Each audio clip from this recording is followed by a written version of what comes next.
I don't believe in God. I know God. I love me some Jesus. You're doing too much. That's crazy. That's on the next episode. It's the moon reading. I rock with you, Yaya. It's all love. They better listen to this advice. We good. You crazy girl. This is what this show is about, all right? We With keep the it real. and real talk, the God in God talk. And that's a wrap. I figured I might as well start y'all off with something different today. Right. Today is Tuesday, April 2nd, and you're listening to Real Talk on God Talk, a podcast for people who skip church for brunch on Sundays. Hey, Truth, what's up? Hey, Yaya. What's going on? How you feeling? Okay. Hey, Yeah. listeners. What's good, listeners? Oh, wait. Yaya, before we begin, we have to say thank you to all of our listeners who logged in this past week for our first Instagram live video. Thank you so Yes. much, because y'all just showed up, showed out. All the love that we received was just amazing. The questions that we received, the conversation was just so authentic, and even the feedback afterwards, like, thank y'all, because we really could not do this without any of y'all. Yes, sincerely, thank you. We say we're trying to build a community, we're trying to build a community, we're trying to build a community. That is one time that, like, I can truly say it felt like a Real Talk on God Talk community. So, yeah, let's keep the conversation going. So what's going on with you, Yaya? How was your week? What's going on? Let's see. How was my week? I'm kind of going through the motions right now. I'm Yeah? like a little checked out. I'm ready for the semester to be done. Well, okay, Yeah. it's like I'm ready for it to be done, Yeah. but as soon as it's done, It's like real world kicks yeah, in. that's real life right there. Yeah, no, I feel you. But I have something to look forward to. Okay. I'm supposed to be going to Miami next week. Hey, I'm going to Miami. Hey, okay. Yeah, hopefully the little kitty spring breakers will be gone by that point. They should be. They should be back in school. Right. Yeah, some ratchet festivities with my friends. That's love, though. You know, I like to do hood rat things with my friends, and so that should be a good time. Well, that's Relax. probably the best time to go now that spring break is over, and it won't be like completely packed with everybody. You know, you can just be ratchet by yourself. right. right. That's what's up. How about you? What's up? Nothing much with me. You know, feeling the same, I think, as you are. You know, happy that the semester's almost over, and then a little anxious about the future. And anxious in a good way, in an excited way. This week will be my thesis performance. Hey. Yeah, so getting like just completely in the zone for that, and that's like my first priority right now, and just making sure I'm in the right headspace for it. So yeah, looking forward to it. And then once I'm done with that, I'm gonna breathe so much easier, because then that's like done, and so Yes. yeah, I'm excited. Well, you will be fine. Center yourself you. and then let the truth flow. That's it. Thank you so much. Okay, so let's get into a rundown of this week's episode. In God and the World, we'll be looking at the curious case of Jo Cameron, a woman in her 70s whose genetic makeup has made it so that she can't feel pain, fear, or anxiety. What does the story of her rare condition have to offer the rest of us when it comes to dealing with what seems like the inevitable physical and emotional pains of life? Next, we'll be discussing the Real Talk question of the week. What about your friends? What about your friends?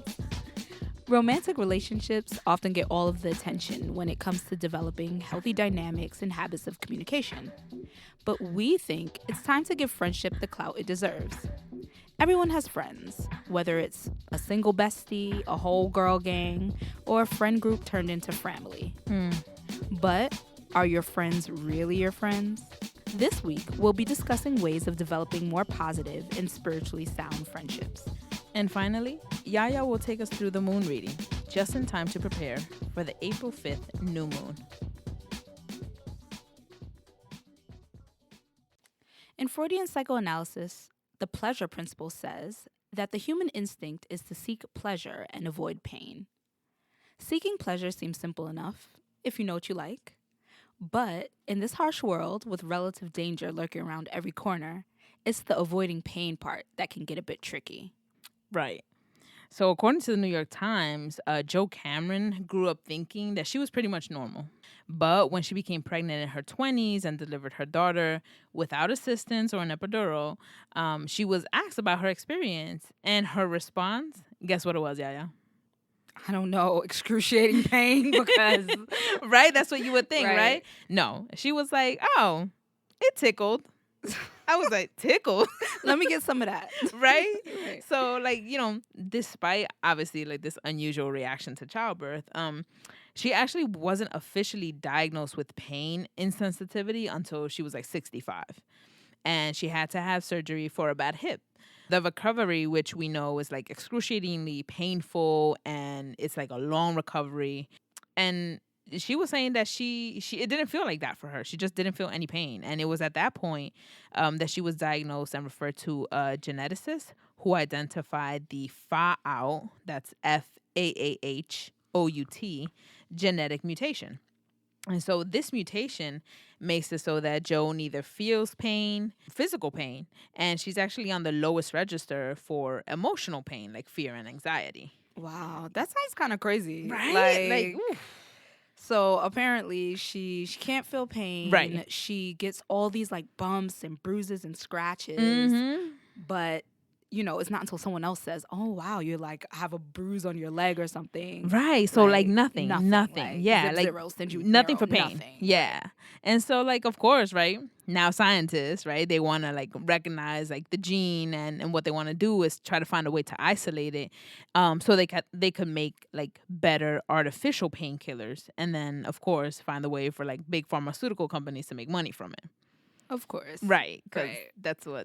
that's what should be done, right? Yeah. Sarcasm. Right. And so it's actually like super timely, Yeah. right? Yeah. So it's timely to be looking for new approaches to pain management, at least for these big pharma companies. Yeah. Because the US is being rocked by an opioid epidemic right now. Many of us have seen it either in our personal lives or, you see the commercials on TV if you're suffering from opioid addiction, do this. But a lot of times we don't like understand the gravity of it. In 2017 alone, opioid addiction killed almost 50,000 Americans. That's 50,000 in 1 year. And this is just opioids. This is not any other type of, Right. drug or anything. And opioid addiction left 1.7 million people. And opioids left 1.7 million people addicted to prescription painkillers. Wow. Right. That's legal. Right. And this is all legal. This is all either your doctor gave you painkillers and now you are addicted and so you need them, your body craves them, or you know somebody who's selling them on the black market, whatever. But these are all legal prescription painkillers. Okay. And so recently the Sackler family, big pharma, like super rich family, owners of the company which produces OxyContin. A lot of us have heard the term OxyContin or maybe familiar with it, but it's a highly addictive painkiller pill. They were sued for $250 million and they decided to settle out of court, of course. How you settle for 250 million like nothing? Right. That's yeah. Oh my goodness. But okay. that's being sued by, one state. Right. I believe the state of Oklahoma. Listeners, you can correct me if I'm wrong, but they're deciding to settle out of court. But now they're also currently being sued by New York State and a few other states for profiting directly from the pain and suffering and addiction of millions of people. Yeah. Of course, at this point in time, after like in the 90s, pushing prescription meds so hard, saying, they're harmless, people won't be addicted. Now we have this great, great in terms of size and number epidemic. And now, these companies are looking for other alternatives to these painkillers, which they've been pushing for so long.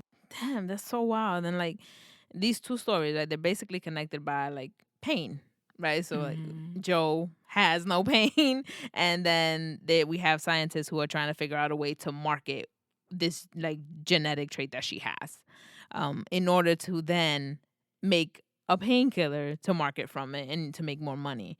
And so for those of us who are born without the FAO gene mutation, we know that like physical and emotional pain is basically a promise the world makes to us from like the time we're little. Like when we're kids, we trip, we slip, we fall, we cry, we scrape our knees, we do all that, right? Mm-hmm. And when we get older, we suffer heartbreaks, we suffer financial anxiety, and basically sometimes our body just fails us in like painful ways. And as the healthcare industry looks to like medical marijuana, homeopathic remedies, and other alternatives to these addictive opioids for physical pain management, Yaya and myself want to take a moment to recognize the deep emotional pain which results from and fuels this opioid epidemic, right? And we want to recognize like the thousands of people who purchase these opioids as an escape from mental and emotional suffering as well. That is so true. It's like, you look at these two stories and you have one person who doesn't feel pain, Right. and it's like, wow, Mhm. imagine what you can do. Like, she even reports feeling less fear and anxiety. Like, she says, like, she's a pretty chill Wow. person because she Yeah, just of course. doesn't Yeah. have that that burden to carry. Wow. And then you have these thousands of people who have such a heavy burden of pain, and they're Yeah. walking around and they look And to anxiety. something, and anxiety, Yeah. and they look towards something like prescription meds to try to like numb or Yeah. have something else to turn Yeah. to besides that pain. And it's like, as I know for myself and for Yeah. others, often, especially within communities of color, we can dismiss the opioid epidemic, Yeah. as like white people problems, quote unquote. Yeah. A lot of the conversation that I've had and that I hear is rooted in a deep sense of injustice of how drugs like crack and marijuana even are treated criminally in our communities, when their users are black and brown people. Right. Yet the opioid problem, whose users tend to be white or like, let's say, upper class or, whatever, Yeah. with them, it's dealt with as a public policy or a health crisis, Yeah. like there's a face to the epidemic. And so like there's this deep sense of like injustice and unrest about Absolutely. that, Yeah. and Which is valid. which is Which is valid. valid. And Yeah. so it's like, the sense of injustice, it's valid, it's real, we recognize it, but we also want to offer to our listeners to use this segment as an opportunity to extend compassion. Extend compassion and love to people who are suffering from the effects of the opioid addiction, but also who are suffering from pain, which can drive them, to addiction. Yeah, absolutely. And so, yes, the opioid epidemic is painted as a problem of privilege, but we also want to recognize that there are tons of people in communities of color and in our own communities who silently suffer from addiction to pills and other opioids as well. And so we just hope that you can use this segment as an opportunity to extend compassion to yourself, for all of us to extend compassion to ourselves. Let's take this time to really think about how we're dealing with the ins and outs of pain and suffering in our own lives. Like you said earlier, Truth, pain is inevitable. Yeah. Like, it's a part of life. People gonna hurt your feelings. It is incredibly stressful to be an adult person Absolutely. living in this world. Yeah. And so since that pain is inevitable, we have to, as a community, really think deeply about how we address that pain, what we do, and try to make healthier choices. Absolutely. And so I want to use this opportunity to say, if you're popping pills, and you want to stop and you feel like you cannot stop, there's really no need to feel ashamed. Right. We want to offer you the substance abuse helpline.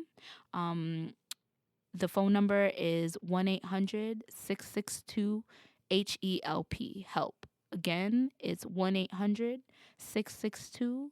4357. Yeah, and let's all be more gentle and compassionate with everyone we come in contact with. Often, we simply don't know when others may be in pain.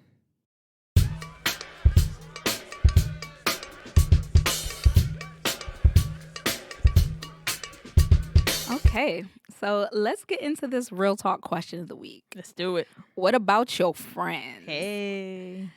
Story time. So, as a lot of y'all know, I have 2 siblings, right? They're both in junior high school. I love them to death. But Nice. the younger one, my little sister, Mhm. she is just like me. Like, she looks like me, she talks like me, she acts like me, room messy like me, like the whole nine. Gets in trouble like oh me. man, I got a little yaya. Right, a little yaya walking around. And so, of course, like, every time I'm home, she tells me all the little dramas and Yes. whatnot that's happening. Junior high drama. Junior Yes. high dramas, right?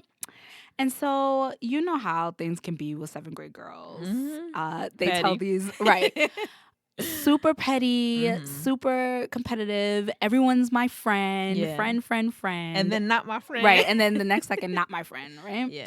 And so she's telling me what happened to her at school last week. So my little sister gets a Snapchat message from some little girl in her class saying that my sister's quote unquote bestie is no longer gonna be her bestie anymore because my sister is like a liar and she just always be talking junk and she thinks that she's What? better than everybody, and so she can't be invited to her bestie's birthday party, right? Okay. And so my little sister is like going through it. Right. She's like basically distraught. And so, the adult me Of is course, like, yeah. relax, little girl. Right. Like, Mhm. these kids, you're not even gonna be friends with them in In a few years. next year, probably. Right, exactly. Like, much Yeah. less in a few years. Yeah. Like, it's not that serious. You don't need to go to her little stinking booty birthday party Exactly. anyway. Ain't nobody like her anyway. Right. But the comforting Right. big sister Yaya Right. says, no, this is real for her. Yeah, exactly. And so Yeah. since it's real for her, let me really see what's Yeah, up. it's her real life, yaya. Right. This is real life for her right now. So I'm not gonna blow these little kids up. And Right. so we'll call my sister, my little sister, Mhm. random girl who texts her Becky, Okay. and her bestie, we'll call her Kelly. I don't know, Okay. whatever. All right, cool. Right? So my little sister starts seeing all these Snapchat messages, like from like all of her little friend group, Okay.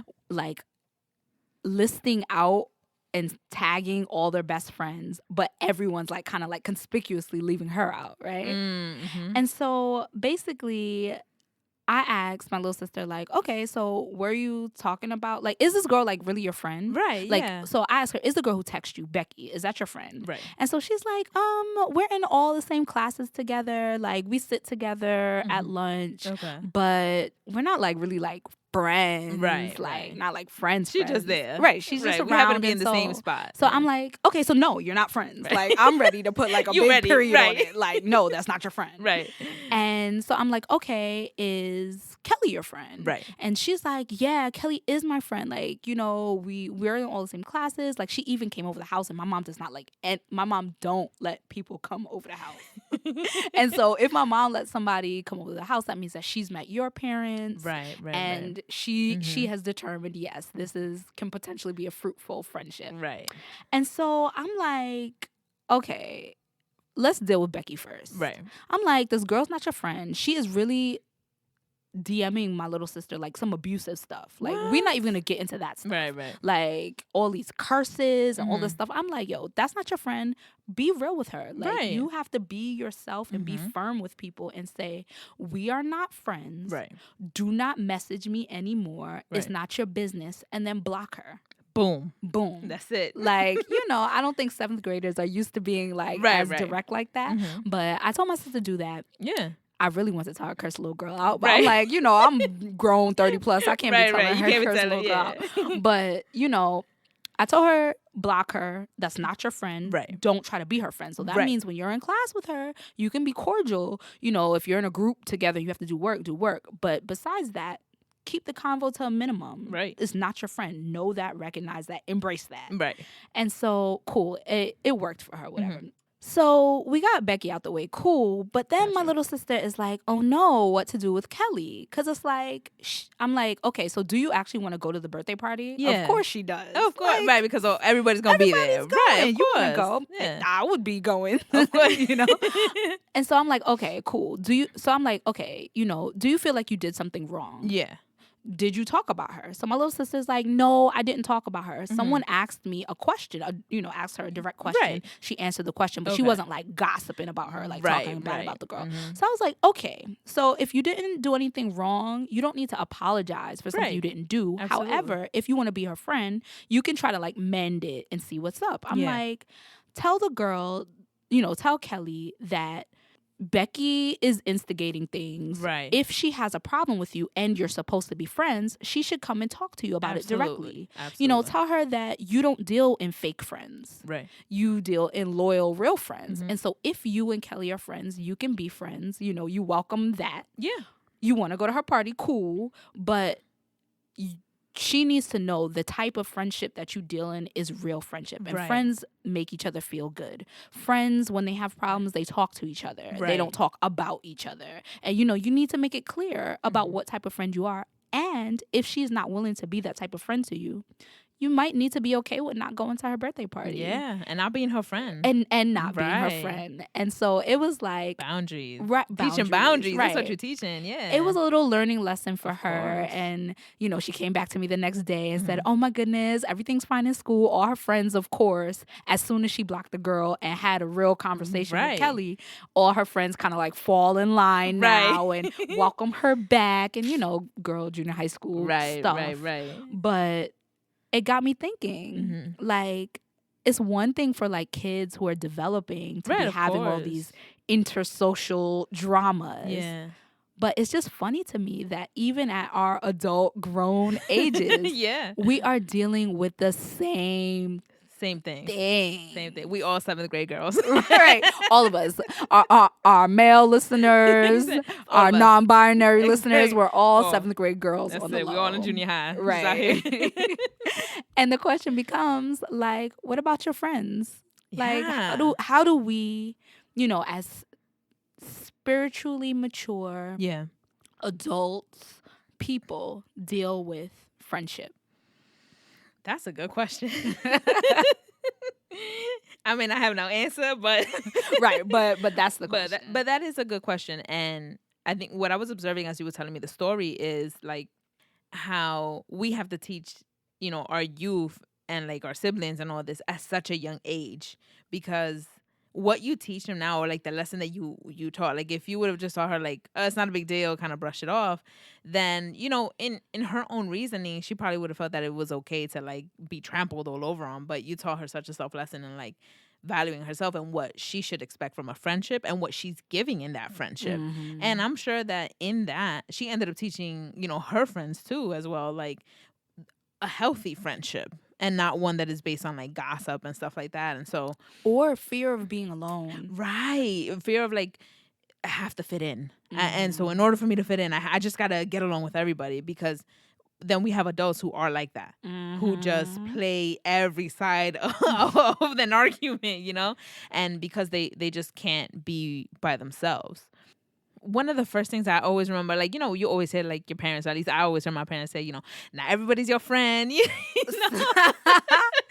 that always stayed with me. But at like a younger age, I was like, no, everybody is my friend. It's like I didn't really get the concept until I probably started hitting like more of my teenage years, and it's like you kind of do realize that not everybody is your friend.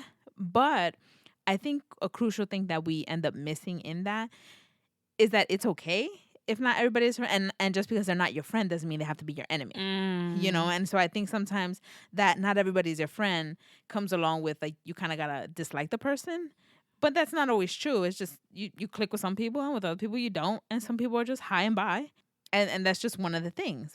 So you bring up your mom, right? Yeah. And everybody's not your friend, right? When I was a kid, that used to like really get on my nerves. Like I would come home and tell a story, Yeah. and I'd be like, "Oh, mommy, can I go to my friend's house?" Or I want to do so with my Yeah. friend, and she'd be like, "Your friend or your associate or your Oh. classmate?" Oh, wow. Yeah, yo, she was a beast. She went in. Right. And it used to like really get on my nerves because Yeah. like even like my grandma, like she would say things like, "Show me your friends, I tell you who you are." And Oh, I'd be my like, mama still say "But that. I'm me. Yeah. I'm me." Mm-hmm. Like on one level, yes, I am get me. it. Yeah. But these things really helped me to value friendship in a very particular way Yeah. and like take friendship a little bit more seriously than maybe some of my peers, Yeah. Like it's like, not everybody's your friend. You must be discerning. Like I know I sound so BC, like you must be, but you have to You be do. discerning You have to be. Mm-hmm. about whose energy you are allowing to be so close to your own. Absolutely. Like I absolutely agree. you end up talking like your friends. You end up doing the same thing simply because you're invited. That's it. Yeah. Like the rationalizing and everything and the outlook, it changes based on who your friends are. Like Yeah.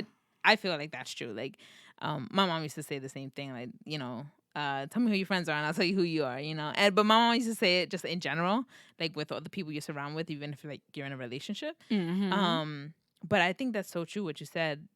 I've always been very cautious of to who I say is my friend, who I let into my home. Like, yo, this far, like I could count them in one hand and I won't even fill up my whole hand. You know what I mean? Like that, but that's just me being protective of my energy and my space that like I value. You know what I mean? And like, you can't just invite everybody into your space because not everybody's gonna value that.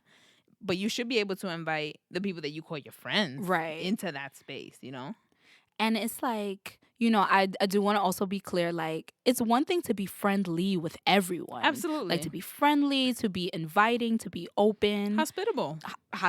Right? Yeah. To be all these wonderful things. But for me to give the title of friend, like, I feel like that is serious. Just like I wouldn't call everyone my boyfriend, or you like, your husband might have a right. problem with that.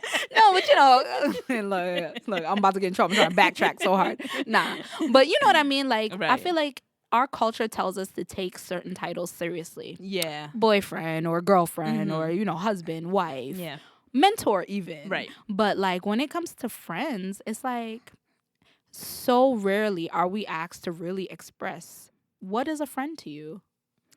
Oh, that's a good question. Like, what's a friend to you? True. So, a friend is definitely someone that I can trust. It's someone that, when I think about like my group of friends, I think about those who have been with me like through the entire journey of me like discovering myself and have not once left my side. So it's like they got to see like party me and then, like seminary me and then when it was a mixture of the two, they've got to see like the whole spectrum of just me growing and have allowed me to grow and come into my full self without judgment, but with also holding me accountable to be the best that I could be. That's a balance that you have to learn. Right. And so I feel like even to this day, if I'm like just going way, way off, like they'll be like, wait. No, come back. Like, like people who are holding me accountable. I think that's super important and where I can also do the same.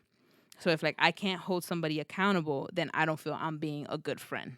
I should be able to tell you the truth, even if it hurts. I should be able to tell that to you so that you can be a better person. If I feel like you're shortchanging yourself, I should be able to tell you the truth without you feeling some type of way in the long run. Even if in that moment you do, you should be able to know my heart enough that you're like, you know what, she's saying it because she actually loved me, So for me, like, that's a friend. I have a little follow-up question. Yeah, go ahead. So what's your friend dynamic like? Like, do you have best friends? Do you have like you have like tons of friends? I don't like have a friend group. I don't got a ton of friends. Here goes truth. Be my friend, please. So I don't have a big friend group. And I have a mixture between both guys and girls. And I feel like I have a pretty even mixture of like guys and girls. And they are all like my close friends that we've been just through like different phases of our lives together. Like, so now a bunch of them are like, going into like the next phases of their lives, getting engaged and stuff like that. And so like I got to experience them in like our college years and all that. So that's really the dynamic. So I will say this one dynamic that I have with all of my friends. We don't talk very often. We're not like on the phone with each other. We don't have like a group chat or anything like that.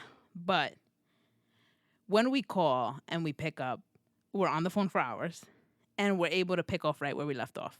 Like with some of my friends, I've gone like 3 months where we just don't talk because life, and because then life, because right. life. And then, we pick up the phone and we catch up and then we're good. And, we check in on each other and, that's about it. And then I have like my friends who like no longer are like in the state. So, that's a little harder as well. But all of us, for one reason or another, have been very good at encouraging each other for our dreams. And so when we did the podcast, I got all of them hit me up and we're just like, yo, we're so proud of you. Keep doing it. This is legit. This is tight, blah, blah, blah. And, just feeling that love. And whenever they're doing something new, I make sure I do the same, And I tend to follow my spirit in that aspect of when they come through my mind all of a sudden, like I make sure to call them. I tend to follow that. Yeah. What about you? Okay, so I will start off to tell you a little bit about my friend dynamics. Yeah. And so I have best friends. Like I have two best friends that, you have the official title. Yeah, best for friend, sure. Same. It's corny, but I got the same. You got the title. Yeah, you get the title, it's we family, we're sisters. I have many friends. And it's weird for me to say that because like in my mind, I would look at myself as a person who is discerning about my friendships. Yeah. But I do have many friends. Like I've made some deep connection with quite a few people. Okay. But I'm a true believer in a friend for a season. Like I don't necessarily think that every person who comes into your life has to be in your life the same way at the same level forever. I don't believe that. Yeah. And I even believe like people who maybe every day, you're in contact with them every day and you form a deep bond. If you have that deep bond and they know your heart, like you said, like life can happen and we can not fall out like in a negative way, but fall out of touch. Yeah. But then you can come back into my life and I'm still open to it. And right. I have a large social network, not like the largest, but a large social network. And so I have a lot of people I do consider friends. Yeah. I do have like a close group of girlfriends. Yeah. Like, that would be like and there are some guys in it as well. That are like family. And so that's good. I feel very supported in that way. In terms of like gender dynamics and friends, I don't have that many guy friends. I have a few and the ones that I have, they're my heart. Yeah. But that just I always had a hard time making guy friends. I always had a hard time making girlfriends.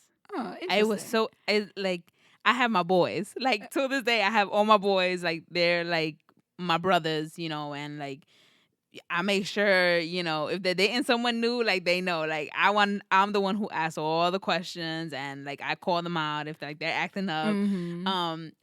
So that's always been easy for me, but it's always been hard for me to have girlfriends. Always been hard. I don't know why, but it's just I think for ever since me, I was a kid. at a young age, like junior high school age, like, guys, they're going through their hormonal times. And I think that like I must have like felt objectified by a guy that I must have considered a friend and not realized he was looking at me like that. Right. And I just was like, oh, I thought you were my friend. Like, why would you talk about me like that? Or like, why would you look at me like that? And I think ever since then, it's just been like a kind of like, I'm like kind of like suspicious. Oh. Which is not good. Right. Yeah, so I mean, that goes to, so then I have a question. So do you think that guys and girls can just be like friends, like just friends? Okay. So I'm going to give you my definition of friendship and then I'm going to answer the question, right? So my definition of friendship is pretty simple. Someone that supports you, that you can be vulnerable with, that pushes you to be your true self. And so because you are vulnerable with them, they should know your true self and pushes you towards that. And that means both holding you accountable for your actions, negative and positive, and someone that you can trust. Yeah. Like that you can trust that they have your best interest in mind, that they'll tell you the truth. Right. Yeah, and so when it comes to can platonic friendships be real? Yeah. I do genuinely believe that males and females can be friends for real with Yeah. like, without the without extra. all the extra. Yeah. I think that it requires you to be able to be vulnerable with this person though. And so like if a male or a female, a man or a woman, whatever, or any person is like holding on to like toxic beliefs about gender and sexuality, it becomes hard to be vulnerable with that person. Right. And so I think that it's something that you have to be intentional about. Yeah. But I think that more people should be intentional about friendship, period. And I so, agree. that's neither here nor there. Yeah, no, I agree. And I think that's true. It takes I guess also a certain level of maturity, right, to be able to hold like those friendships and know that they are just friendships. And that comes from both sides because I've seen it like from both sides. It's not just like guys out here making moves. It's also, so it's Right. Every person that likes you as a friend is not a potential romantic interest. Let's talk a little bit. So we've talked about the good parts of friendship, like Yeah. people holding you accountable, pushing you towards your goals, Yeah. trust, da da da da. But ultimately, everything is not always going to be sunshine and roses. Not at all. And so the question of how to deal when conflict arises in a friendship comes out. What do you think? Like, how do you approach? Have you ever? I'm sure you have, but like, how do you generally deal with conflict? And also, have you ever had just a straight up toxic friendship? And how'd you deal with it? Okay, so conflict in a friendship. I don't like going through the he said, she said, they said, whoever said. So anybody who knows me, I'm gonna approach you. Like that's just me. I'm going to approach you, and if we need to talk about something, then talk about something. Now, the one thing that I will not do in any friendship or anything like that is I will not say things in hopes that you get what I'm trying to say. So What do you mean? I don't want to say something so that you can get the hint. You know how like people do that where they'll like they don't want to say exactly They what say they're everything thinking, but the thing. exactly. Right. It's like no. I can't work that way, right? So I require like my friends to be completely honest with me and in turn expect the same from me. If, let's say someone has done something to hurt me, like if they said something that was just like foul or if I even misinterpreted it that way, then we should be able to sit down and have a conversation about it. And where I can say, listen, when you said X, Y, and Z, this is what that made me feel. Now, did you mean it that way? Or like what was up with that? Like that wasn't cool for you to say, and I would hope that if I ever like misspoke or said something that perhaps I didn't mean as malicious, that instead of like, damn, that's messed up, and leaving it there and like never talking to me about it, that my friends would be able to like sit me down and be like, yo, when you said this, this is how I felt about it. That wasn't cool, blah, blah. So usually with conflict, that's how I deal with it. And I'm thinking about like with my friends, we've never really had like a huge conflicts like that because we had like crucial years of formation together. We were able to kind of like figure that out about ourselves, that like we just keep it 100. And so that is something that I require of my friends. Like, just tell me what you mean. Tell me what I said that was wrong. Tell me what you think I did that was wrong. Tell me how I hurt you. And then that way I can know what to do, or I can let you know if that wasn't my intention or if there was something else behind that. You know what I mean? Because in that conversation, then we can try to move forward, And I think another thing about friendship is that you have to be humble enough to know when you messed up and to admit it. And have I ever dealt with someone who was just like toxic? a truly toxic friend? Like, yeah, we ain't friends no more. Okay. Yeah. It was funny because I think it took me a while to recognize like the kind of like the negative energy that was around this person. And so, but when I saw it, I was like, oh, okay, this is not what I wanted in a friendship. And so this was at the time like someone who I considered a really close friend. And so at the time, we kind of had like a fallout. And so we had a conversation about it, and I decided that I just couldn't continue with the friendship. And I said exactly that. I was like, I can't continue with this friendship because it's just not it's not healthy. And it's not healthy for me anymore. And so we spent like years actually without speaking. And then a couple years passed, person came back, apologized for like everything that had happened. I accepted the person's apology. But I'm the type of person that I know, like, I can forgive someone, but that doesn't mean I need to have you in my life again. Don't cross truth. Don't.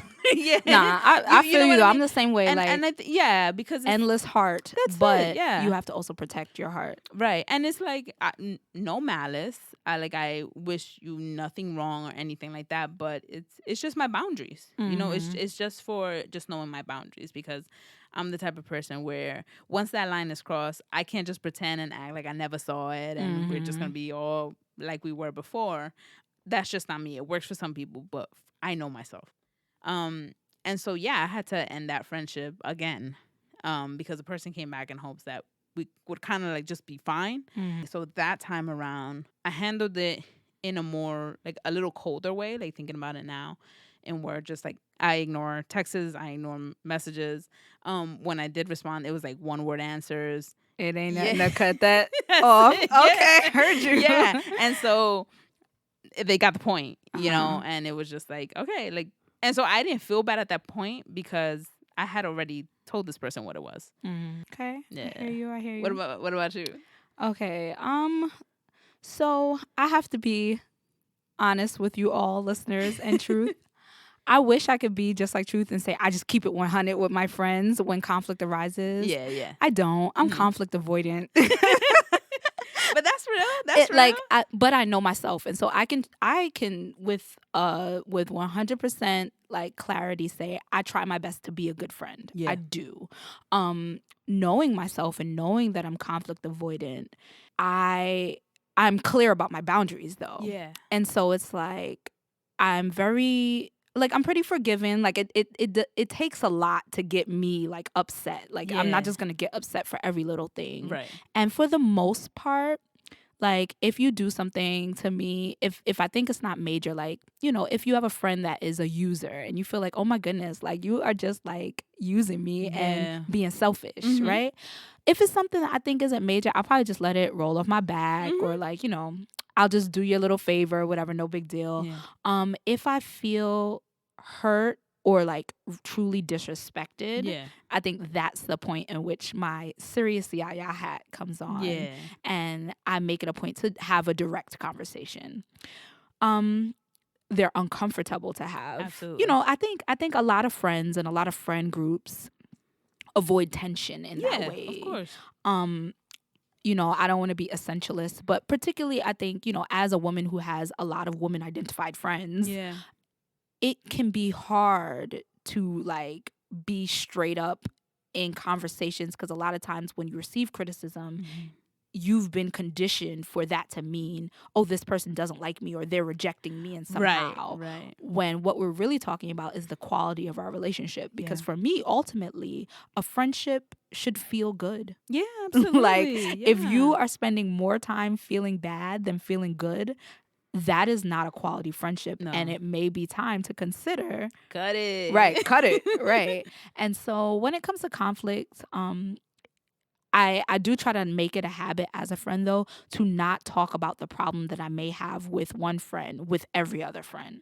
Yeah, absolutely. Like maybe one friend, like, you know, maybe in our friend group, I might turn to my best friend and say, oh my goodness, this is driving me crazy, you know, whatever. But you can't go from person to person to person because it takes a little problem and blows it up and turns it into, well, you said this, or that's how we get Becky and Kelly. Right, that's how we get Becky and Kelly in grown woman conversation or grown person conversation. And so that's how I try to deal with conflict in a healthy way. Generally, I try to be like more of a peacemaker than a conflict person, but that's just me. When it comes to a toxic friend, yes, I have had toxic friends. It's not always easy for me to cut off a toxic friend because that, like, you know, when that foundation of love is there, absolutely, it's like I love you. Mm-hmm. And I have been around you in so many times when you've added to my life and Yeah. you've made me feel good and you've supported me in this way. And it's like, I want to support that person through what might be a tough time, or like, you know, I'll like make excuses for that person. But you know, even talking to you right now, Truth, you know, I'm thinking about how, like, hypothetically, you know, you should cut a person who's toxic off. You should cut a person who brings negative energy off. But it's like, as a friend, sometimes I feel like I should work with that person and, you know, try to, you know, try to be a person for that person, because you know that sense of negativity isn't just coming from nowhere, you know. Absolutely. And so that's something I'm still working for. I don't really have the answer for that one. I can admire that, because often I find that one of my issues is that I don't have the time. I don't have the patience to or not even the patience. Honestly, I can be completely truthful, is that I don't have the willingness to do that. And I don't know if it's actually because of that prior like friendship, that when it comes to the point, if I am hurt, if I have to decide between you or me, I will always pick me. You know, as you should, and listeners, as you should, and as I do as well. Yeah, exactly. Like, you know, because that's so important. But I definitely agree that it does also take for us at times to be able to stay. Yeah. And to be able to work with people, because you're right. You know what this reminds me of? It reminds me of, like, when I compare of, like, the negative energy of someone. So I always think of the story of David, right, in the Bible, right? Where David, I feel like David had a good heart. He had good intentions. He just made poor choices. Yeah. And so when I feel like people are like that, I feel like I can have more compassion than if someone is being just overall negative. Right. You know, I can see myself staying for someone that I see has good intentions and is, like, probably trying. They just make some messed up choices. Right. And I could be like, okay, listen, we got to talk about this, and this is what's going on. But I think that's a clear difference than for someone who is, like, just abusive. Yes. Right. Yes. Because there's definitely levels to this. Absolutely. Like, as a friend, I'm self-reflective. I know I can be flaky at times. You could text me and maybe get a text back, maybe not get a text back. Our first year, I would be like, girl, I text you. It was like 3 months later. 3 months later. No, but, like, you know, like, I know. But that's real, right? But for some people, that means that you don't respect me. That means, you know, that, like, the way that can be perceived from a friend can mean more than it means to me. Or, like, you dodging me. Right. Or you're dodging me, or like, oh, you're mad flaky, you know, whatever. Right. That's one thing. I have friends who are, you know, competitive. I think competitive is one thing. To say, okay, we're all trying to make it to. I have some very, very, very successful friends who I admire. Yeah. And of course, you know, there's going to sometimes be some competition, but I should never feel like you're looking at me and you want to drag me down. Ooh, you know, like, there's there's a difference between the two. And so it's like, I feel like as a friend, one must be vigilant about their friendships. Yeah, absolutely. About assessing them, about assessing like, literally being aware of your feelings, your bodies. Do you tense up when you get around this person? Or do you feel open and relaxed when you're around this person? Or do you have to watch your words? Right. That is a big one for me. If I gotta, like, triple think what I'm trying to say, I'm like, I feel uncomfortable. Why? Because you should be able to speak freely. Yes. And know that that's not going to go anywhere. Right. Or if it's going to be misinterpreted, people are going to handle it right there. Right. Not that it's going to turn into something. Right. So, you know, conflict is a thing, but just to get back to what Truth was saying, if it's abusive, if someone is belittling you, if you feel unsafe, if you feel like they're being emotionally manipulative, like, a lot of the same things that occur in romantic relationships that would be signs to run the other way also occur in friendships. Absolutely. And so it's so important that you just be vigilant about your friendships. I'm a actually take this as a chance to kind of, like, ask you to put on your pastor hat. I'm always asking you to put on your pastoral hat. And what does the Bible say anything about friendship? You know? Yeah. So Proverbs 13:20 says, "He who walks with the wise grows wise, but a companion of fools suffers harms." Okay. That's legit. Okay. And the other Bible verse I have is Proverbs 18:24, which says, a man of many companions may come to ruin, but there is a friend who sticks closer than a brother. Hmm. Okay. So I mean, both of those make all the sense. Yeah. Like, kind of like another. You show me your friends. Your friend Exactly. coming to ruin. You're soon on the path as And not well. everyone's your friend. Right, and not everyone's your friend. Yeah. But this last one Mhm. about what is it? A friend that sticks closer than a brother. Yeah, a friend who sticks closer to the brother. That kind of brings to mind an article that I recently read in Mhm. Nautilus. And so it is entitled Friendship Choices Friendships of Choice Are Remaking America. Ooh. And so the article basically talks about how like millennials are redefining family structures in America. Yeah. Like traditionally, you have grow up, get married, have Mhm. your nuclear family, Yeah. and that's your family. Or Right. like even your extended family is your family. But Right. nowadays, millennials are like giving more weight to friends. Yeah. And so there's things like I'm sure you've all seen the hashtag Friendsgiving. Yeah. Yeah. People are choosing to spend their holidays with Yeah. friends, even raise families with friends, Yeah. and like our social structures of friendship are getting like tighter and more important. Yeah. And so my question is like when it comes to like friends and family or even like friends and your significant other, Yeah. is there like a hierarchy for you of importance? Are Yeah. friends family for you? Yeah. So I think for me, I don't know if there is a hierarchy.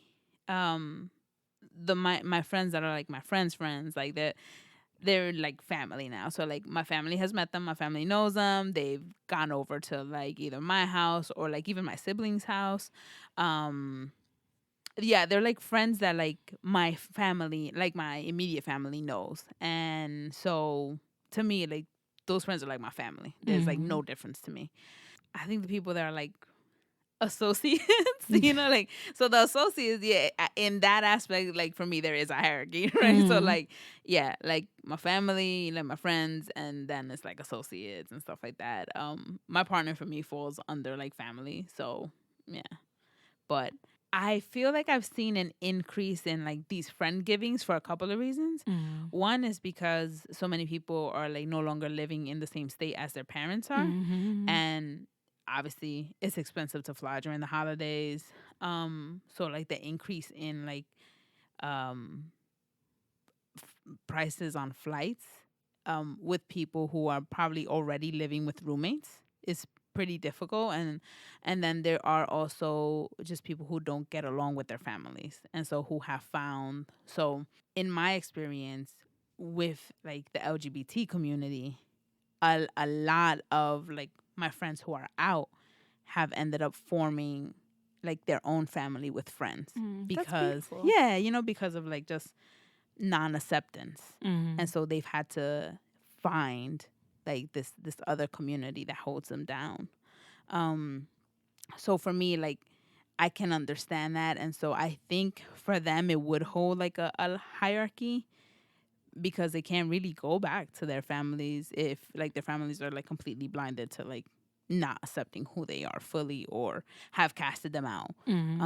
Because we hear about like the stories of like LGBTQ youth who are like homeless at like 14. So yeah, so I feel like there's a lot that's going on in this redefining family and friends and all this. So do you think you have a hierarchy?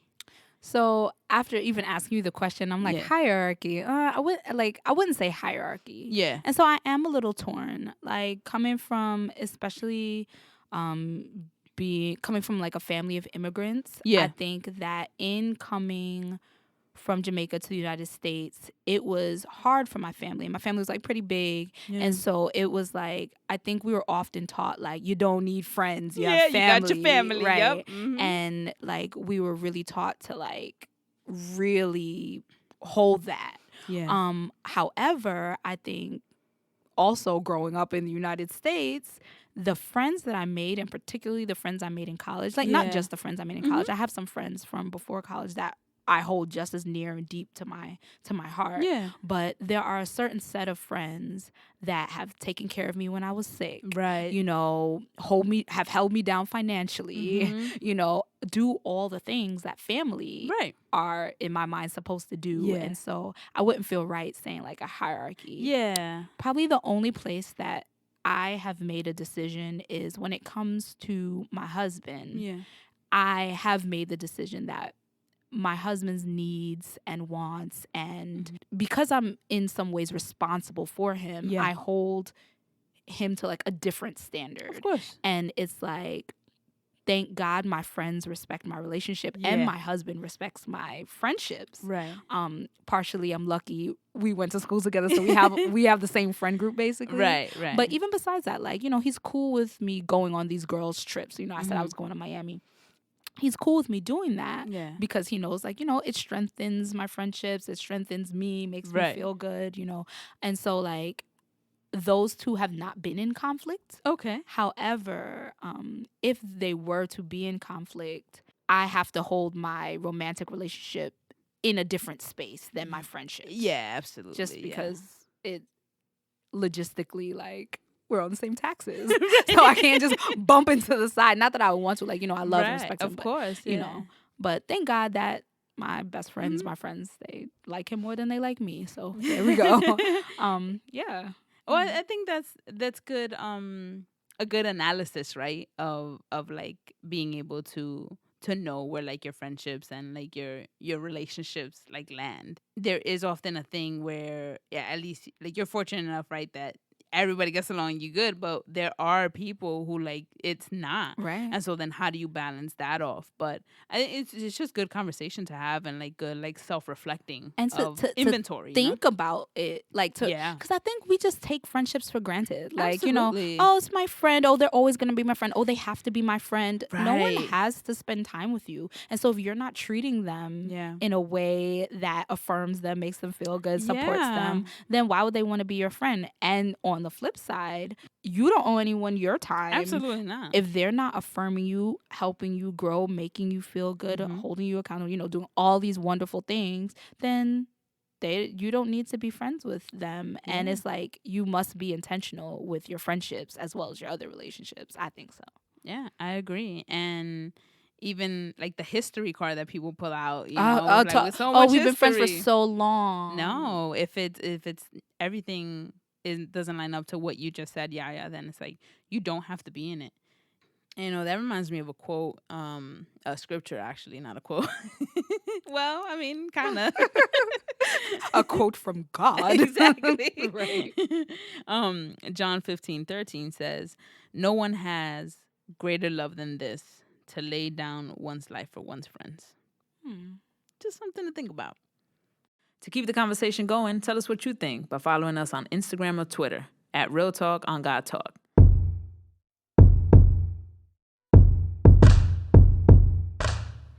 Hey, beautiful people. Yes, I am talking to you. Today is Tuesday, April 2nd, and you're listening to Keeping Time with Yaya. It's the moon reading. What we have to look forward to is the new moon in Aries, which is happening on April 5th. According to astroseek.com, feelings of uncertainty may lead you to try and solve problems faster than what is natural for you. Don't rush as if there's a deadline. Try to slow down so that you can decide what you want to do and how you want to do it. Proceed at your own comfortable pace. For the new moon, wear some red. That'll signify power and energy as you set your intentions for the upcoming lunar cycle. Thank you, Yaya, for that keeping time, making sure we always staying right around here. Thank you, listeners, for tuning in. Be sure to follow us on Instagram at Real Talk on God Talk. Follow us so you can stay up to date to our latest posts. Check out our IGTV channel that's fairly new. Let us know. Slide in our DMs if you want us to do a video on something, or if you want us to cover a topic on one of our episodes. Let us know. Talk to us. Yeah. That's all I got for you too, but I'll leave you with this. Be kind always, no exceptions. Thank you for tuning in, and we'll catch you on the next one. Peace. Love you guys. girls, dolls, peeps, homies, Animals. everyone in different ways, though, I guess. I don't believe in God. I know God. I love me some Jesus. You're doing too much. That's crazy.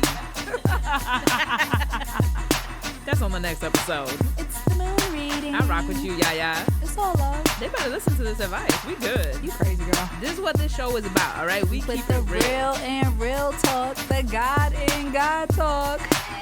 And that's a wrap.